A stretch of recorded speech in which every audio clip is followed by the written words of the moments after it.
It's time to eat. What are you hungry for? Sit down and get ready to consume an abundance of fantasy football knowledge from Ross Tucker and Joe Dolan. Feed me now. I'm starving. On the Fantasy Feast Eatin' Podcast. Yeah, let's eat, baby. It is the Fantasy Feast Eatin' Podcast, presented, of course, by DraftKings. I'm Ross Tucker, former NFL offensive lineman in a former life, 5 teams, 7 years. Those of you that check us out on YouTube, youtube.com/Ross Tucker NFL, can check out all the helmets or game balls or whatever. I didn't buy those. They actually gave them to me. Actually, I take that back. I did buy the Cowboys helmet. They payroll deducted me $300 to get my own helmet. I mean, would they have even noticed if I just took it after they cut me? Anyway, that's a story for another day. What you should do is you should follow me on social media at Ross Tucker NFL, because I post delicious beers and football insight and awesome press box food. You can also, and you should, follow the star of this show, Joe Dolan. He's the fantasy gangsta at FG_Dolan. He is the master of all he oversees at fantasypoints.com. I'm not aware of a better website to get information than fantasypoints.com. And I have a code for you. It's 22FEAST that you can use at fantasypoints.com. Although I saw, Joe, on social media where you said you're so stressed out, you feel like you might vomit. You need to explain. Well, Ross, I mean, first and foremost, it is the NFL season and we're busy, but that's not it. Like, I'm in a wedding this weekend. Okay. It's a fall wedding. You know, people, I'm in the wedding. Okay. I have to be there. It's on Sunday. There's a wedding on Saturday that I'm also going to in Philadelphia. And I'm flying out in the middle of a hurricane. So how does that make you feel, Ross? I am a shell of a human being right now, an absolute shell of one. But so they were delivering. So I was recording my morning show for YouTube today. You can see I'm like breaking out in hives. Like you can literally like see it. They were delivering my new bed this morning. So best laid plans, right? I schedule people to come and haul away our old bed because we got a new one. They come to haul away my old bed. They're coming later today to haul away the old bed. So I'm like, oh man, we'll make room for the old bed. They're going to haul it away. Delivery truck gets here this morning with the new bed. Oh, we don't have the legs. Okay, so go get them. No, we can't do that because we're on a route. So they're going to call you tomorrow to reschedule. So now we don't have a bed. So on this stressful week, no bed. No. So, oh my God, Ross. Oh. All right. Sorry, everybody. I needed to vent. Thank you for giving me the. Yeah, you're not really coming across as a fantasy gangsta, Joe. I got to tell you. But Ross, I'm still doing the research. Here. And it should be noted that you have bad friends. Is my the summary there is friend getting married Saturday and Sunday in October. Well, the only reason I'm going to the Saturday wedding, and because I was very prepared to tell the Saturday friend, hey man, I can't do it. I can't travel north twice for the wedding. It just happens to be the same weekend. So I'm like, all right, I got to do that. Right. I can be there popping in. Oh man, Ross, let me tell you, you're going to see a very happy Joe on next week's Fantasy Feast podcast, because this weekend will be the hurricane will be out of here. I'll be a very happy man. I'll be a very happy man if you start talking fantasy football. All right, let's do it. Like you're supposed to on this show. No, that's a funny story, Joe. I'm just messing with you. But we do have Thursday night football. Dolphins, Bengals. Dolphins, as we record this Wednesday morning, 11 a.m. Eastern time. This, of course, the show that's so nice. We do it twice. We obviously also do an episode for the Sunday late games and the Monday nighter that we post very early Thursday mornings to not mess up your podcast apps. And you can always watch youtube.com/Ross Tucker NFL. But as of right now, Joe, do we think Tua's playing? Do we not think he's playing? What do we think that means for the Dolphins skill guys? I think too.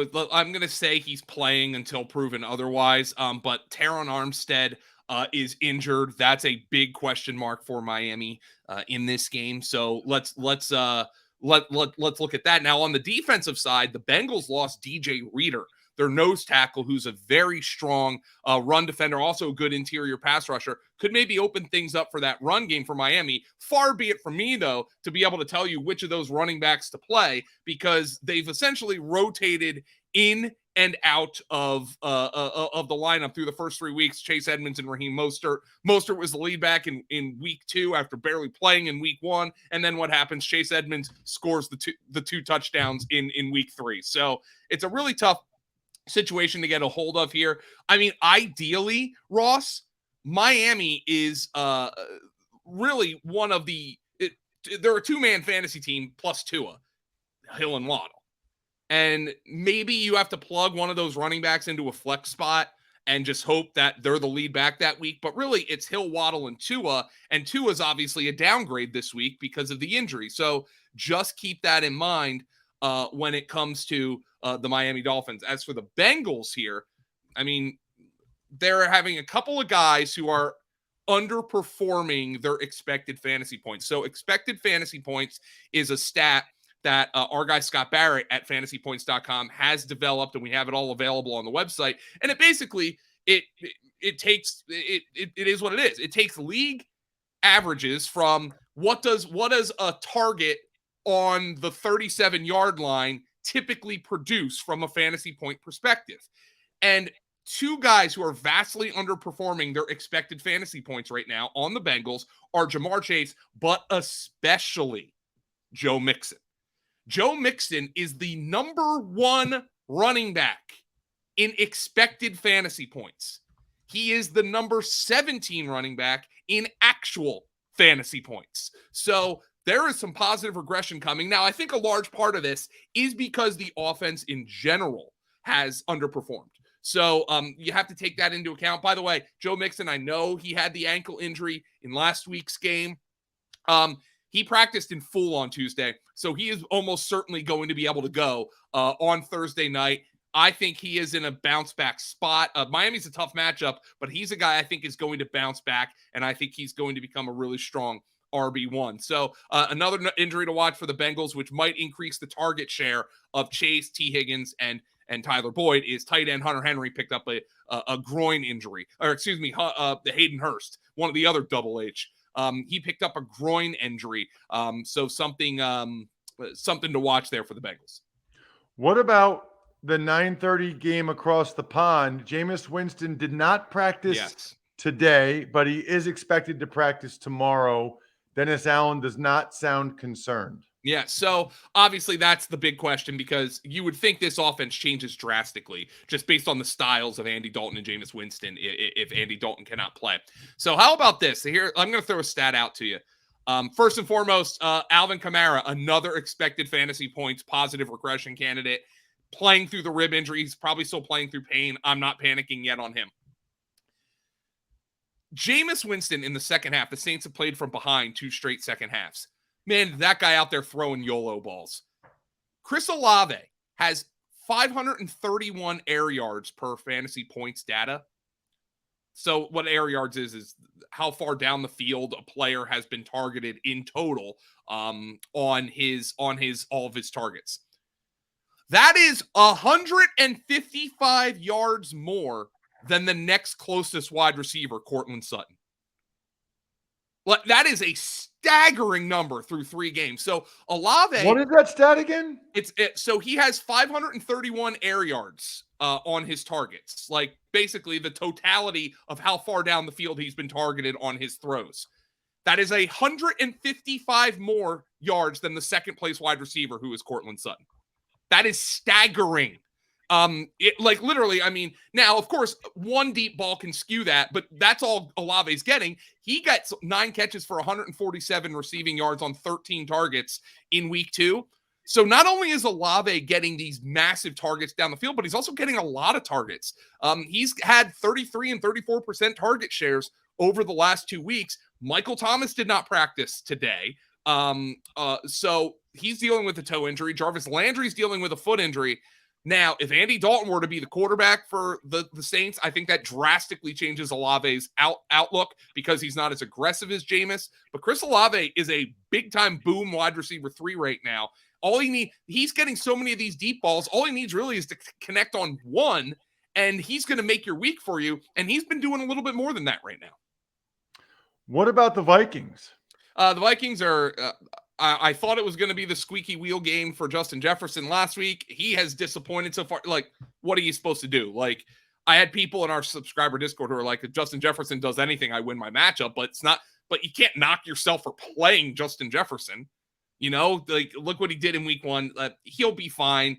KJ Osborne, I still wonder if this is a little bit of fool's gold.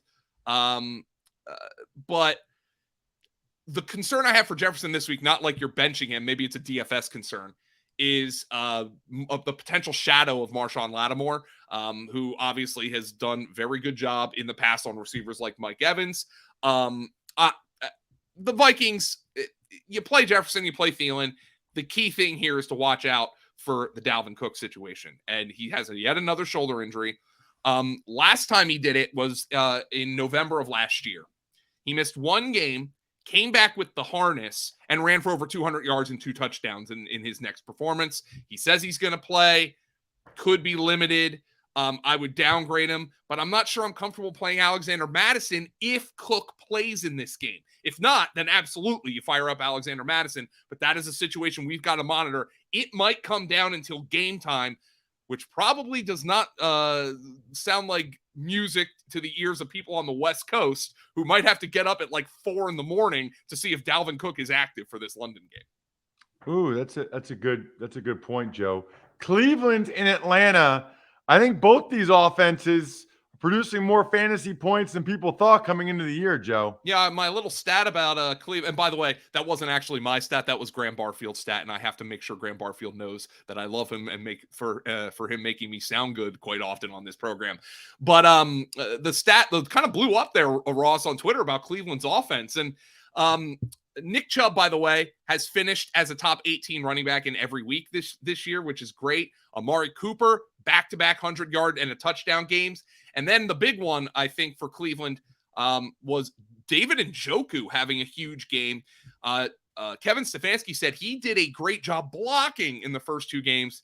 You know, they get Jack Conklin back, and all of a sudden Njoku's out there, and he produced like the guy they paid the surprising contract. Of course, he was on the franchise tag. Man, like David Njoku's a borderline tight end 1 right now. Jacoby Brissett throwing him the ball. Really enjoyed seeing that. By the way, I was remiss. I should have said that this game is Atlanta catching 1.5 points at home. Cleveland, it's a over-under of 49.5. So you look at this game and you're like, ugh, Cleveland and Atlanta. This is the highest total game on the board outside of Buffalo and Baltimore, which we will obviously get to. But you're right. These 2 offenses, way better than most people anticipate. They have been. There's no question. Yeah. What do you like in particular with these teams in this game? Yeah, so I think Cleveland's a pretty easy team. You play Chubb. You probably play Hunt, even though Chubb's been more involved recently. And you play Amari Cooper. And David Njoku is certainly somebody to mix in. I blew people's minds with the stat on Cleveland last week. Let's do it with Atlanta. The Falcons are averaging 5.8 yards gained per play on early downs. That is 4th best in the NFL, behind only the Ravens, Packers, and the Eagles. 44% of the Falcons' drives, that was the stat I said about Cleveland last week, have ended in a score. That's 7th best in the NFL. The Falcons have punted on just 19% of their possessions. That's behind only the Bills at 13%. So the Falcons are punting the 2nd least in the NFL. And Atlanta's offensive line has allowed Marcus Mariota to be pressured on just 20% of his dropbacks per fantasy points data. 3rd lowest rate in the entire NFL. This might be a legitimately good offense right now. I'm not sure how much it's going to continue, but it might be a legitimately good offense right now. And also, Arthur Smith, old Artie Smith. Remember, he's getting criticized because Kyle Pitts wasn't getting the football. Oh, I don't play fantasy football. We're trying to win football games. Well, they were 0-2 with Kyle Pitts not having very much of a role in the first 2 games. They're now 1-2. But Kyle Pitts was 7th among all players in team expected fantasy points percentage. He was 3rd in target share in the league, 12th in air yardage share in the league in week 3, and 15th in yardage market share. So now he's 2nd all of a sudden among all tight ends in target share. The problem is the Falcons are not throwing the ball a lot, which then speaks to how well Cordarrelle Patterson has been playing. He's got to be in your lineup. He's a borderline RB1. If you want to sell Cordarrelle Patterson high, I'm okay with doing that. But just keep in mind right now, if you've got him, you roll with them if you're not looking to trade him. The Brownies? The Browns, it's Nick Chubb, Kareem Hunt, Amari Cooper. Those guys are in your lineup. David Njoku, borderline tight end 1 right now after the increased usage in a game in which the Browns got Jack Conklin back. Although Jedrick Wills is going, he suffered an injury last week. I don't know if he's going to play. Buffalo at Baltimore, Joe. So here is a game right now. We're looking at Buffalo on the highway laying 3. The total in this game now is 51.5, and I would wonder if that's going to continue to fall because there could be some residuals of Hurricane Ian in Baltimore on Sunday. So keep that in mind. So that total could well be falling. Buffalo just had one of those weird games. They ran 90 plays to Miami's 39 and didn't win the football game. And here's the surprise. By the way, Stephon Diggs, who had a monster game in Miami, said he's never been more tired after a football game. That's what that weather in Miami did to Buffalo. Guys are cramping up all over the field. But here's a really good sign. Despite coming into the game questionable with an ankle injury, Gabriel Davis ran a route on a team-high 89% of Josh Allen's dropbacks. So Gabriel Davis was a full-time player. I know he had a touchdown go through his hands. I get that. But attached to Josh Allen with this role, he's going to have a massive season. So obviously Allen, Diggs are in your lineup. Dawson Knox, fringy tight end 1. Gabriel Davis is a really strong wide receiver 3. Baltimore's been having some issues in the secondary.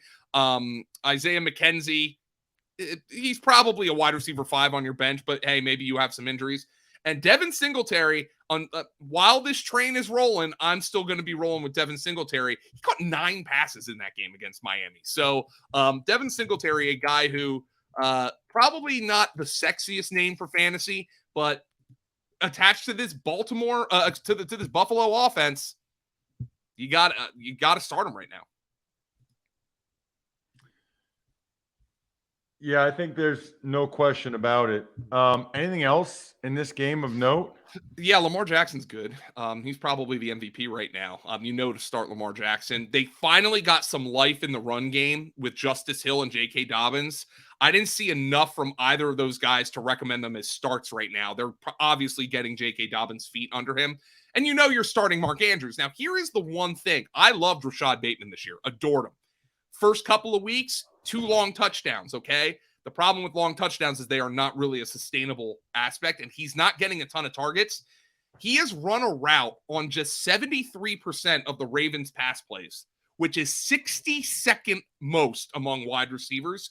That has got to change, and it has got to change quick. I don't know what they're doing with Rashad Bateman, but right now he's not a part-time player, but he's not exactly a full-time player. That's a big concern because he is living off of big plays, and eventually that's going to burn you. And it kind of did this past week because he didn't get in the end zone. Washington is in Dallas, Joe. I don't know if you're a praying man, Ross. Are you? Yeah, sure. Why not? Say a couple prayers for Carson Wentz. Because Micah Parsons and DeMarcus Lawrence are coming for him.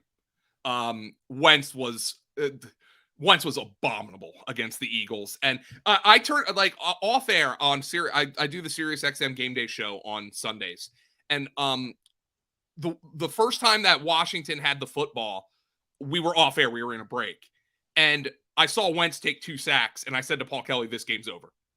It's over." Like Wentz was the moment was he was not ready for the moment. His offensive line, to be fair, was not ready. But not when a guy gets sacked 9 times, you well know, Ross, not all of those are on the offensive line. Okay. No, I thought at least 4 were on Wentz. Yeah. So, it's going to happen again against Dallas. This pass rush is going to get to him. Washington cannot run the football. Everything that they have done, everything they've done really in the first 3 games has been second half. Wentz having to try to rally them. They were successful against Jacksonville.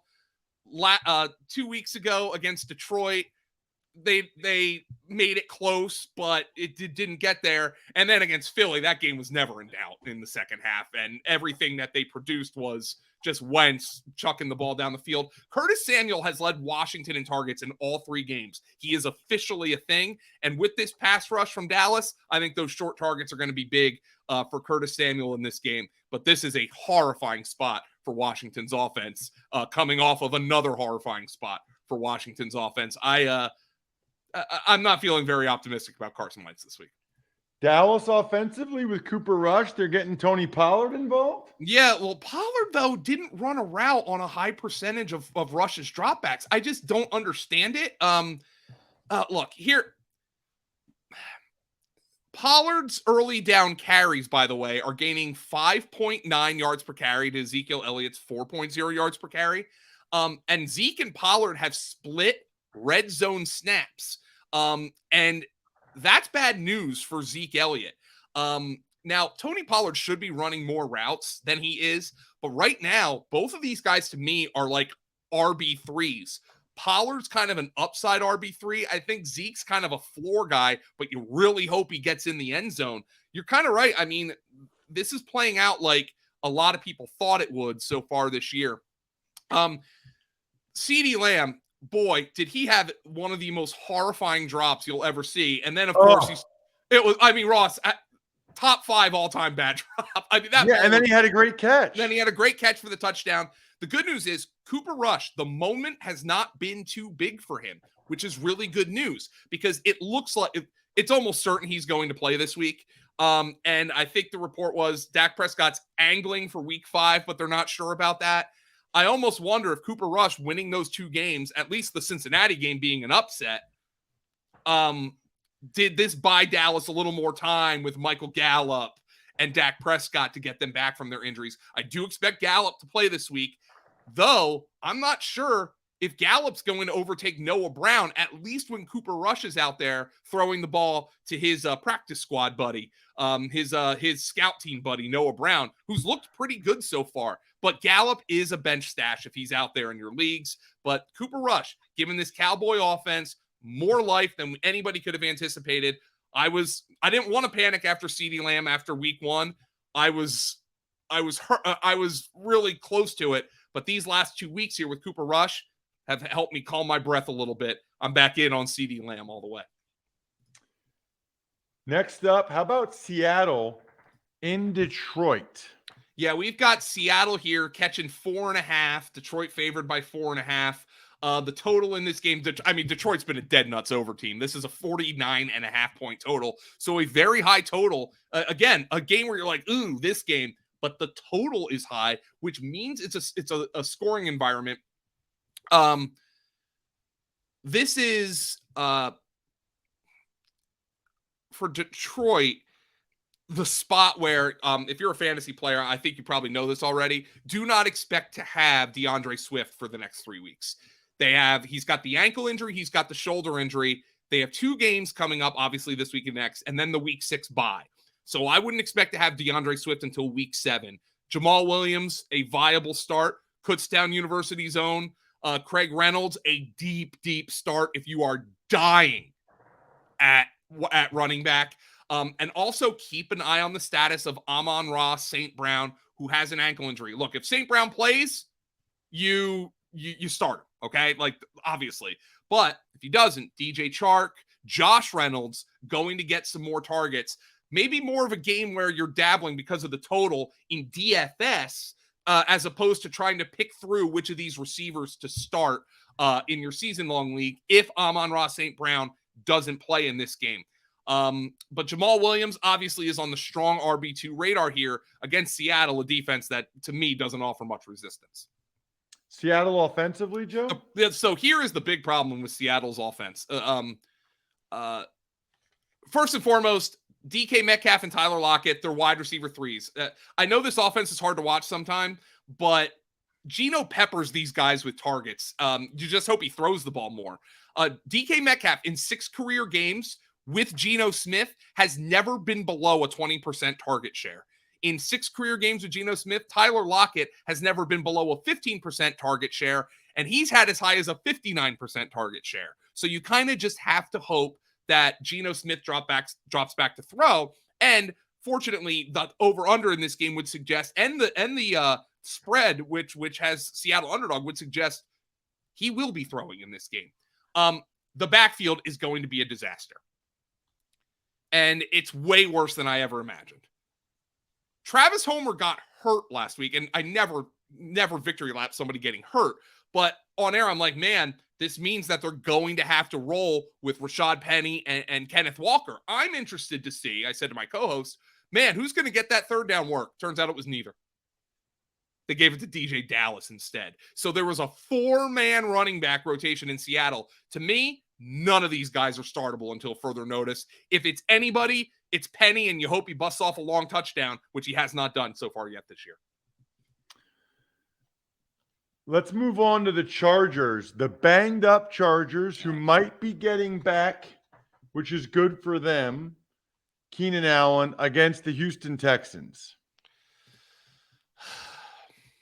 The Chargers, I mean, I don't know what else to say. I mean, you lose your second best offensive player, Rashawn Slater, and your best defensive player, Joey Bosa, for extended periods, Slater for the season, in the same game. You already don't have Keenan Allen. J.C. Jackson's already hurt on the defensive side. I just feel bad for the Chargers, man. Like, Rashawn Slater is like this young star. Ross, I already told you, we did the offensive line tiers, and we were talking about how close he was to being the best tackle in football. The guy you did call the best tackle in football is also hurt, and we'll talk about that on tomorrow's podcast. But I just feel bad for him. And now the markets are understandably so collapsing on the Chargers. This line was 7.5. It's now 5. They're giving the over-under 46.5 down to 44. So the holes have not been there for Austin Eckler. He has just 82 rushing yards, and he's getting a lot of work done as a receiver. Keenan Allen being back makes him a must start. I still think Mike Williams is a must start. I'd like to see what Josh Palmer's role is. By the way, they also lost Jalen Guyton, the wide receiver. So he's out. So just a disaster so far here for the Chargers. But Justin Herbert is going to get points out of this offense, and he'll get points out of this offense eventually. The concern I have is he's a guy who's already playing hurt, and now he doesn't have his star left tackle. Things are rough for the Los Angeles Chargers right now. Houston's not a real good fantasy team, and our boy Dameon Pierce fumbled twice, Joe. He fumbled twice, but he had a great role, and he didn't lose either fumble, which is good. But you wonder if Rex Burkhead's snaps are going to go up this week, especially with Houston playing from behind. That would be my big concern in this game. And really, this team right now, it's Dameon Pierce, Brandon Cooks are bust. I mean, and Cooks' role has gone down in 3 straight weeks. His targets, catches, and yardage have all decreased from week 1 to week 3, which is a concern. I didn't think Davis Mills was particularly sharp in that game against Chicago.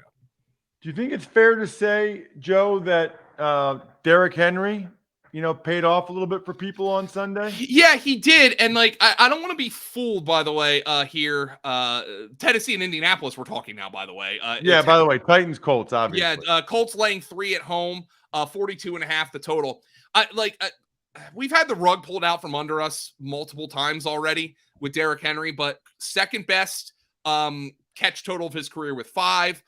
His third best yardage total of his career receiving with 58. He also had 20 carries. Now, of course, they were playing from ahead. I still think Derrick Henry is going to be a game script dependent running back on what I think is going to be a mediocre at best football team. But he was involved as a receiver early against the Raiders, and that's at least an encouraging sign. they need to find a way to get the ball in his hands if they're going to be a team playing from behind.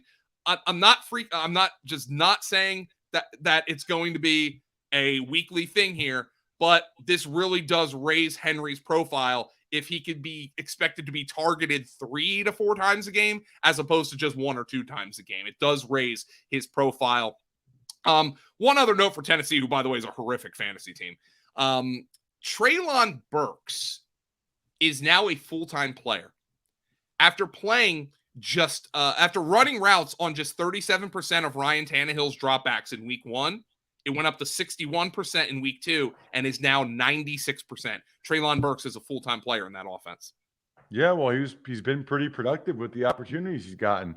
What about the Colts? They won the game, Joe. They're still not really doing much offensively. They averaged under 4 yards per play. You don't see many NFL teams win when averaging under 4 yards per play, and you certainly don't see many NFL teams beating the Kansas City Chiefs when averaging under 4 yards per play.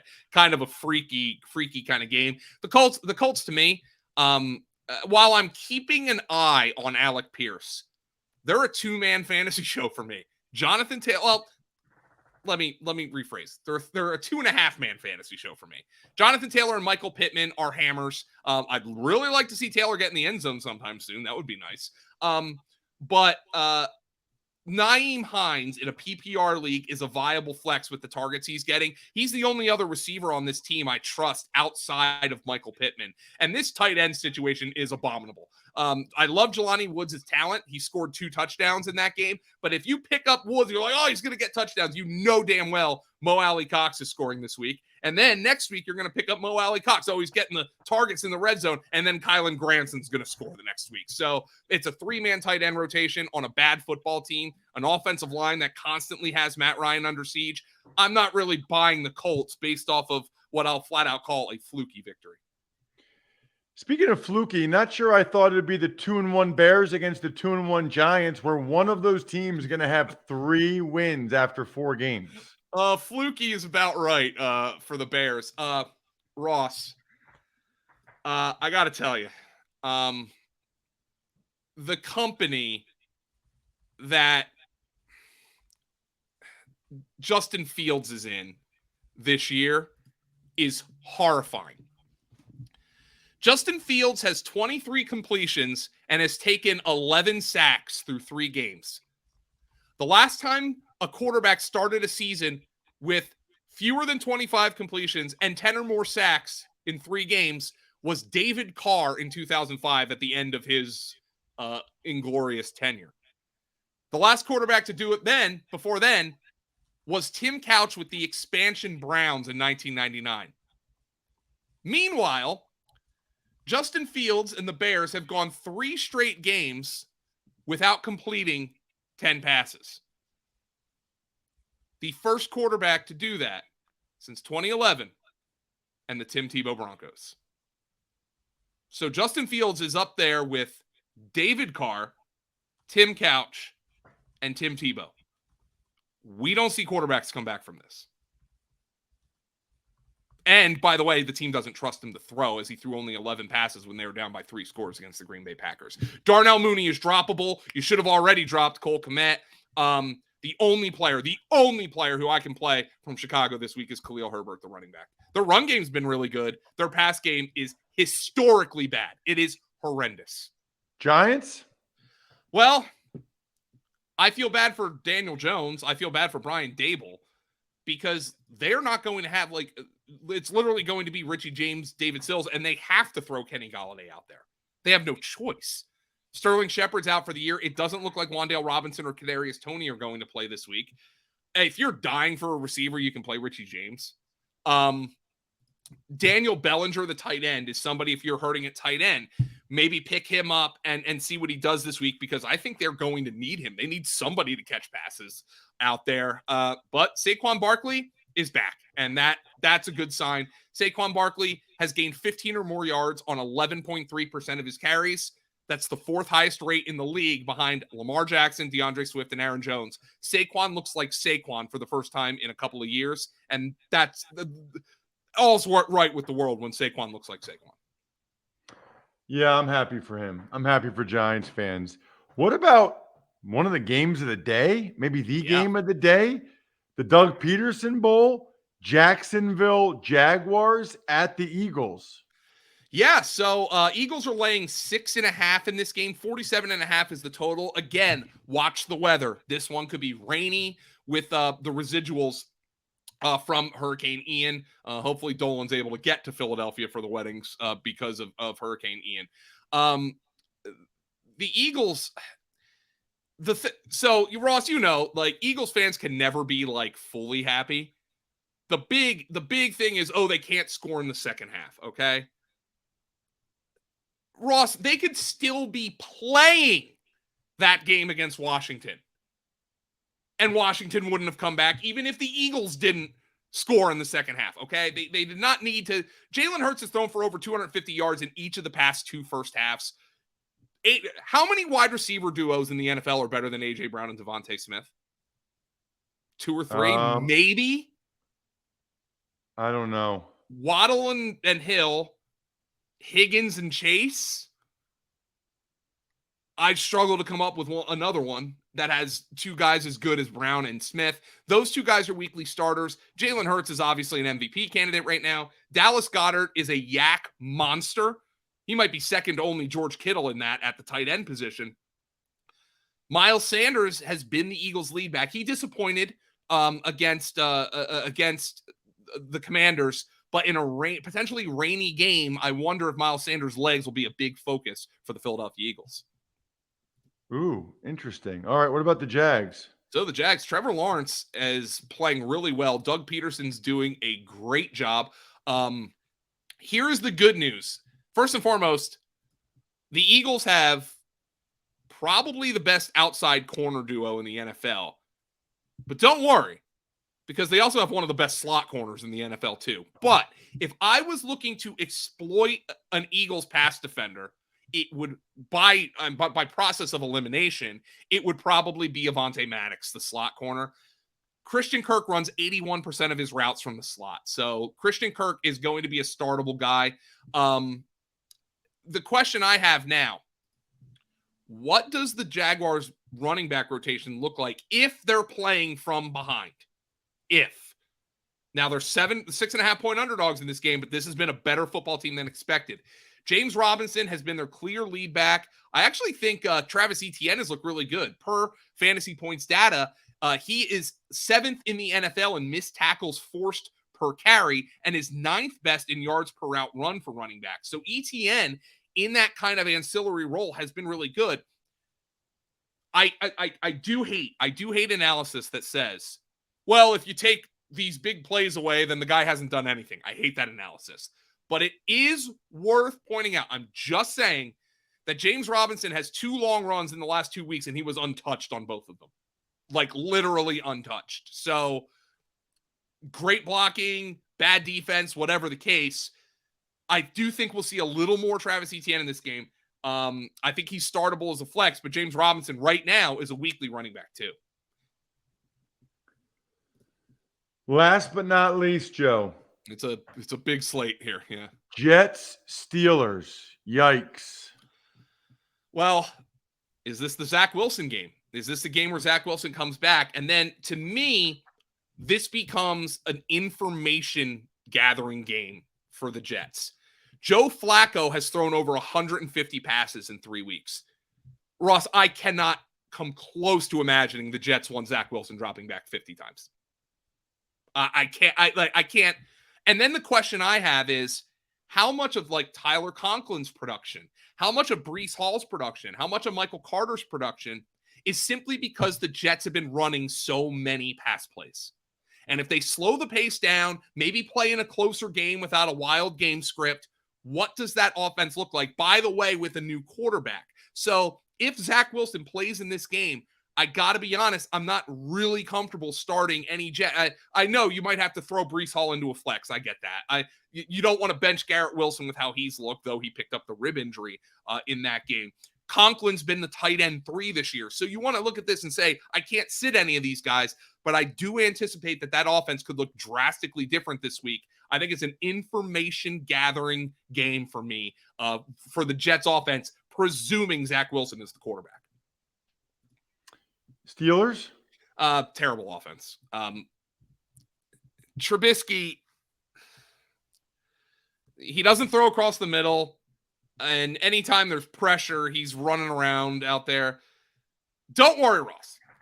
Mitchell Trubisky has earned this starting job because not only are the Steelers dead last in yards gained per drive, but they've also punted on the highest percentage of their possessions in the NFL. So Mitchell Trubisky has earned this job. The only thing is, if this offense is worse with Kenny Pickett, we might be talking Bears level bad passing game. It's not anywhere close to that right now. I have to imagine Kenny Pickett will be better when he does get the job, but it doesn't look like it's going to be this week. And it's just handcuffing everybody. It's handcuffing Deontay Johnson, who at least has a big role. Pat Freiermuth didn't catch a pass until the end of that game on the last drive. George Pickens made the spectacular catch, but we can't trust him to get consistent targets with Mitchell Trubisky at quarterback. Najee Harris looks like a plotter behind a bad offensive line. Jalen Warren's just a change up. You still have to start Najee and you still have to start Deontay because of their roles. But this offense is it's painful to watch right now. He's Joe Dolan. I'm Ross Tucker. We are the Fantasy Feast. We help you. Listen, if you listen to Joe, it helps season-long DFS, even your prop bets. And it's the show that's so nice. We do it twice, a little over 40 minutes, episode 1, because there's so many early games with the London game. Now we'll do the late games, the Sunday nighter, the Monday nighter, in episode 2, which will be for you bright and early Thursday morning. I'm stuffed, but it's time for dessert. Thanks for listening to the Fantasy Feast podcast. Make sure to also subscribe to the Ross Tucker Football Podcast, Even Money, Business of Sports, and the College Draft. All available at Apple Podcasts, rosstucker.com, or wherever podcasts can be found.